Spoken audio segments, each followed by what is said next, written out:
let me tell you about this beauty tip as well. So, sponges.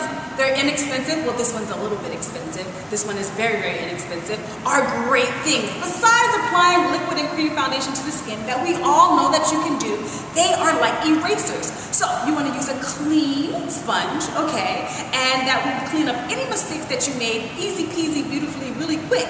And you don't have to apply more foundation or more makeup to the skin. And if you have a beauty blender, you can do the exact same thing with that. You can clean any mistakes you made up, or you can wet your beauty blender or this sponge as well. But the beauty blender is a better sponge for you to do that with.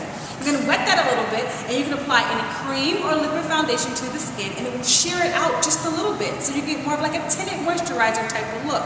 Or if you want a dewy look, it will do that as well. So sponges are like erasers. They're also like an extra tool in your kit. If you wet the sponge, or you put a little bit of a Fix Plus on it, or a hydrating spray on it, and put that on your liquid foundation, they're great. So don't walk past that sponge aisle and be like, I have brushes, I don't need them. I have an array of brushes, a ton of brushes, but I still couldn't do makeup without these wonderful makeup tools. So sponges are like erasers.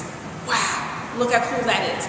Another trick I would like to say too is I like a latex sponge over a non-latex sponge. It's a little bit of a hardier sponge, and it will erase just a little bit easier. However, some people have allergic reactions to latex, so you don't want to freak anybody out. So if anybody has an allergic reaction to latex, don't use sponges. Okay, even if it's a non-latex sponge, you don't want your client or yourself to get freaked out and see it and think that is a latex sponge. But latex sponges, I personally like a little bit better than non-latex sponges, even though I use both.